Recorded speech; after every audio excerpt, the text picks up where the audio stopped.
Grabe init. Oh, init guys. Electric fan. Yan.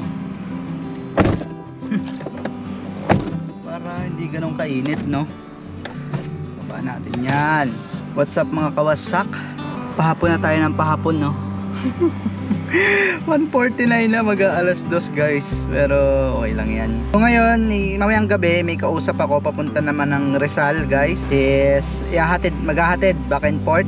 Kasama yung tropa ko, ihahatid daw yung lola niya doon. Tapos kasama naman siya, balikan guys, no? So chinek ko sa Grab, nasa 1.6. Sabi ko balikan na 3.2 mahigit. Sabi ko ano na lang, 3,000 na lang, pwede na yan, no? Pero biyahe tayo ngayon kasi hindi naman sigurado yun eh. Baka mamaya mag-assume tayo doon pero hindi naman pala natuloy. So at least ngayon bibiyahe tayo, matuloy o hindi bibiyahe tayo, no? Kaya yan mga kawasak. So kaka-online ko lang, tanggalan ko lang to siguro. Kaka-online ko lang guys, kakalabas ko lang din kasi kaninang umaga ay namili kami ni Bebe Labs ng karne. Nagihaw kami dito sa kanila. Nagihaw kami ng isda tsaka karne, liempo at bangus guys. Tapos kumain lang kami dyan. So yun, anong oras na nakalabas? Mag-aalas 2 na. Pero okay lang yan. Di ko lang kung may mapapasero tayo ngayon kasi ngayon naman is Sunday. Siguro naman ay meron tayong magiging pasahero pa ngayon kahit hapon. Di ba kahapon jackpot tayo kahapon kasi payday. Tapos Sabado pa, ang daming nagpupunta sa mga mall. Ang dami ko naging pasahero guys. Pero mo naka 16 bookings ako. First time ko ata naka bookings ng 16 sa maghapon lang, no. The rest ko ay mga ang ano lang 15, 14, no. Tapos kahapon naka 16 jobs tayo. Kaya mga kawasak, balikan ko kayo kasi papalamigin ko lang tong kotse. Tapos lilinisin ko lang yung mga dahon-dahon sa labas. So, ang dami yung mga bulaklak nitong itong Narabato Acacia. Basta itong mga bulaklak ay tatanggalin ko muna. So balikan ko kayo kung makakuha agad tayo ng booking or hindi. Pag hindi, ikot-ikot lang tayo. So guys, may booking na ako kaso malapit lang. 69 pesos. Mula to dyan lang sa may City Home. So punta doon sa simbahan na malapit din doon, no? So, nag-grab pa. Baling arte Ay nako, hindi na lang sila nag-tricycle. Siguro madami sila, no? For sure 4 to guys. Tingin ko lang naman, no? 4 to, for sure. So lapit lang, oh. Tamo, isang lang, oh. Tangina, siguro may 1 kilometer lang to. Pero wala lang dito, no? Bale yan, tatakbuhin natin lahat ay 2 kilometers lang. Meron tayong 69 pesos. Pwede na kaysa wala tayong booking, no? Alright, first booking ngayong maghapon. Ngayong hapon lang pala, hindi maghapon kasi hapon na tayo nag-umpisa. Alright, let's go. Tamo guys, oh, 2.1 kilometers. Oh, yun. Gen 3. Saan yun? 2.1 kilometers lang guys. Nandito na tayo sa kanyang drop off. So kasama na pick up dun, ha. Saan ko to susunduin? Amuntay Road. So papunta siya ng papunta siya ng General Trias. So may kasunod na tayo agad booking guys, no. Papunta naman ng Gen 3. So ayos, nagsusunod-sunod na. Pwede na to. Okay na to. So we are here in General Trias guys. So unang tip natin guys is 25 pesos, diba? Sabi ko sa inyo, effective kapag cash Pag cash, sagana tayo sa tip niyan. Lalo't mga buo.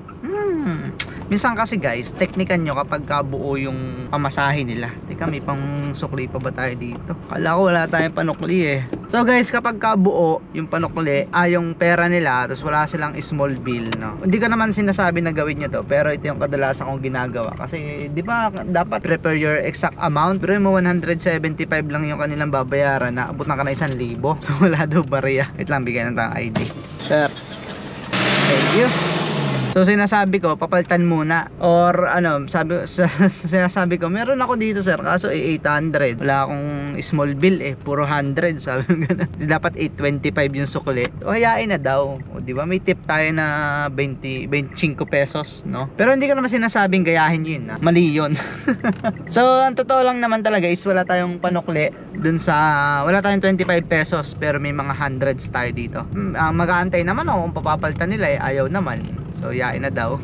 Edi may tip tayo na 25 pesos. So guys, andito tayo ngayon sa malapit na tayo sa All Home. All Home, ano nga ba may iba pang tawag sa All Home dito sa may Gentry. Malapit na tayo sa may Arnaldo Highway. Pakanan tayo, punta tayong Bella Vista guys. Doon tayo iikot. Baka sakaling may makuha tayong pasahero doon. Kasi ayoko papuntang Governor's Drive. Ay sabagay pwede rin no, mag Governor's Drive kaya ako. Hindi ko lang sigurado kung makukuha ako dun eh. Kasi yung gusto kong puntahan is mga medyo pabayan eh, medyo pa residential, para alam mo yon, may makuha tayong booking sa mga ganun. Pero pagka dito sa mga highway parang mababa yung chance na makakuha ng booking eh. So balik na lang tayo.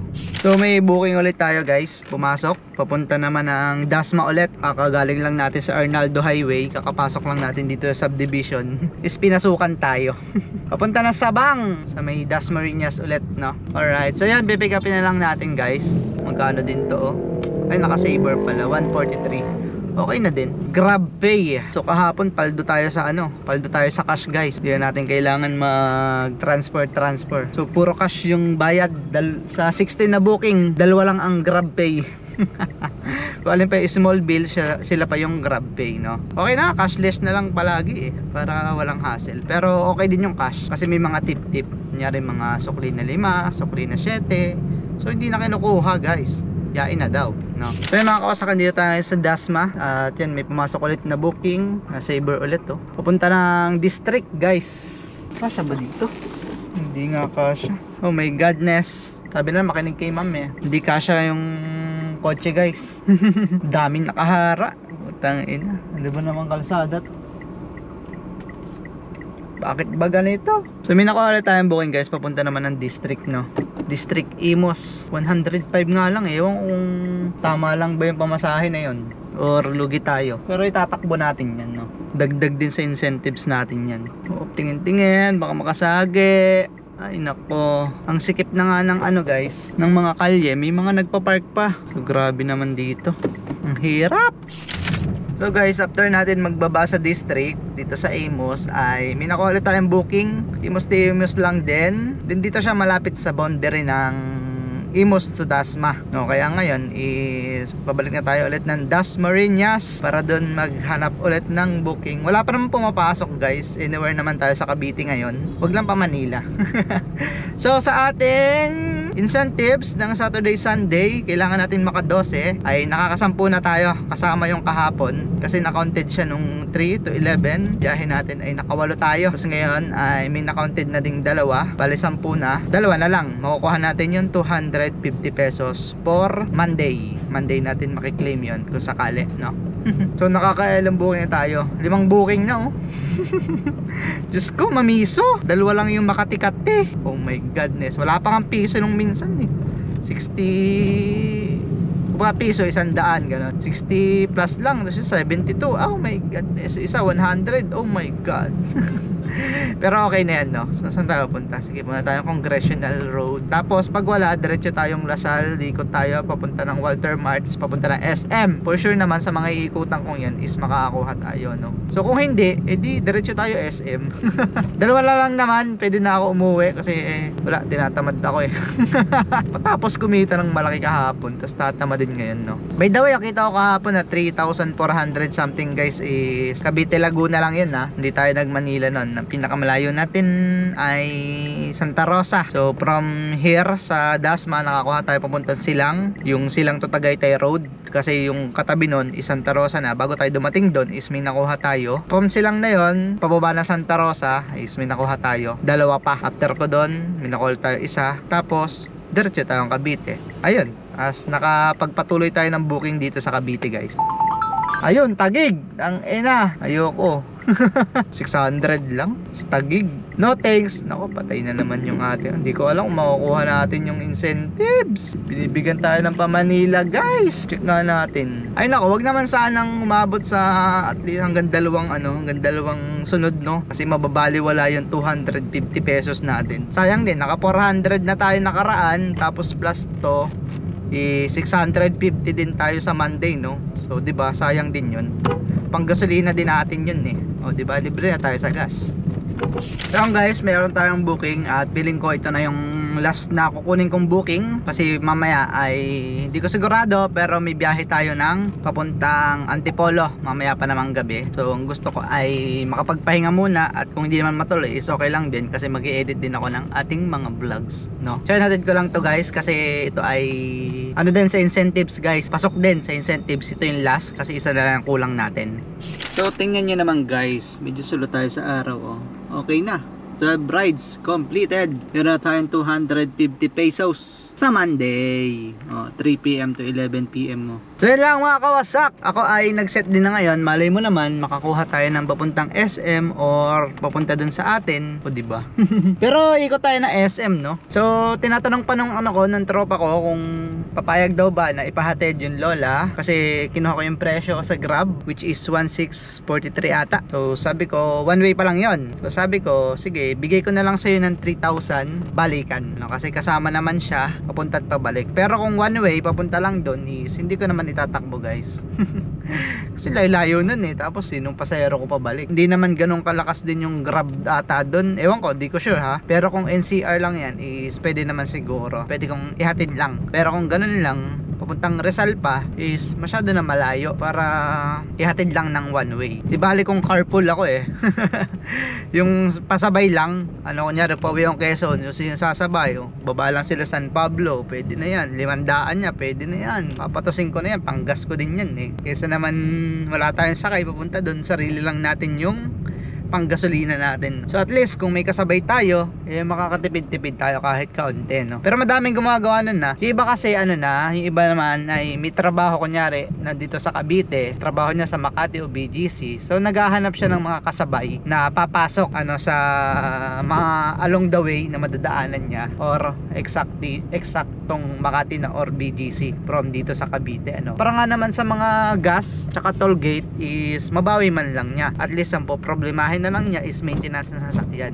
Sa gasolina, sa toll gate is wala na siyang problema, di ba? Utak lang din. Pero yung ganun guys is sinuhuli ha. Bawal 'yon. Ang tawag diyan ay colorum. Bawal na bawal kang magsakay ng may sisingilan. Sir, pa-double check na lang po. Okay. Thank you sir. 'Yon.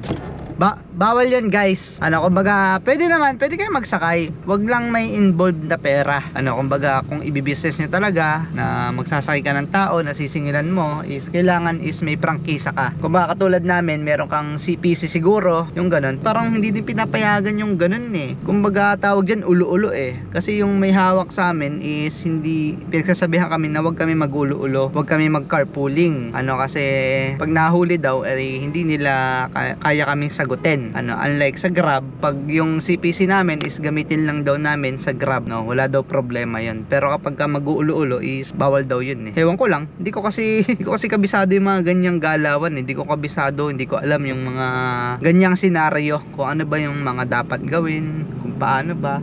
Ang pinakamaganda na lang paraan dyan is yung mga regular mong sakay, sabihin mo na katrabaho mo or kaibigan mo na hindi naman nagbabayad, no? I mean, nakikisabay lang talaga. No money involved.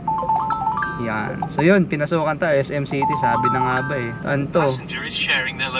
Saan to? Lintik na to. Ay putik na yan, babalik na naman tayo. Ah yun, tama, diretso lang pala. Saan guys, may ano tayo pasahero papunta ng SM. 173 din no, naka-saver pa. SM City Dasmariñas. O diba? Ayos, let's go.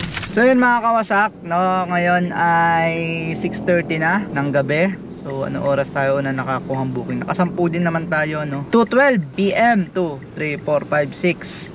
O 4 hours mahigit lang tayo nagbiyahe. And ngayon may kinita tayong 1,213 pesos guys. Magkano ating wallet? Oh, 1,300 na. Yan, meron na tayong 1,200. Ngayon ay meron pa sana mga booking guys. Kaso is naiba yung ating plano ngayon. Yung arkila natin papuntang Antipolo is nalipat papuntang Rizal. Rizal. Papuntang Pasig lang guys kasi sobrang traffic daw doon. So minabuti nila na ihatid na lang yung kanilang grandmother sa may Pasig lang, Pasig area, dun sa tita nung tropa ko, no. So ngayon 6:30, mga 8 or 9 daw kami aalis guys. So Grab rate lang din naman na may dagdag na konti. Ang Grab ay nasa 1,200 ang papunta. So sabi ko 2,500 na lang. Malapit lang naman yan, sa may Pasig lang naman yan eh. Siguro kuhain lang yan ng 1 oras kalahati ang hanggang 2 papunta. Tapos balikan lang din naman guys, ihahatid lang talaga yung lola, no? So kailangan ko na umuwi, kakain ako, magpa-pack up, I mean mag-ready kasi medyo long ride yan eh. O diba? Tapos ang gas ko lang siguro makakainan dyan 500 siguro to 600, depende kung traffic, kasi gabi na nun, hindi naman na siguro ganun ka-traffic, no? So yun lang mga kawasak, pauwi muna ako sa amin para mag-ready, and then kakain na din ako. Tapos yun, mag-wash up. Tapos nakuha natin incentives 250. Bali ang kinita natin ngayon kasama ang incentives ay 1,463. Pwede na yon sa 4 na oras na nasa kalsada tayo. Thank you Lord. So yun lang mga kawasak, bukas hindi ko sigurado makakabiyahe ako Monday kasi kailangan ko na mag-ready kasi papunta na kami Boracay. So, bukas ng gabi punta kaming Quezon. So, kinabukasan balik kami ng Cavite, Hatansa. So, kinabukasan ng madaling araw o umaga punta kami Parañaque doon sa bahay ng tita ko para doon magkita-kita. Tapos doon na kami magmumula Parañaque hanggang airport. Tapos yun, flight na namin sa Makalwa ng alas 2. Ay hindi, alas 12 kami. Sina ate alas 2. Magkahiwalay lang ng flight pero sama-sama naman kami doon sa hotel. Ilang mga kawasak, ride safe always and peace out. Gabing gabi na, bibiyahe pa din, gagrind pa din. Wala eh, ganyan ang buhay natin mga drivers eh, diyan tayo kumikita. Kaya samantalahin natin yung mga pagkakataon na may nagtitiwala sa atin na arkila. Yan lang, bye bye.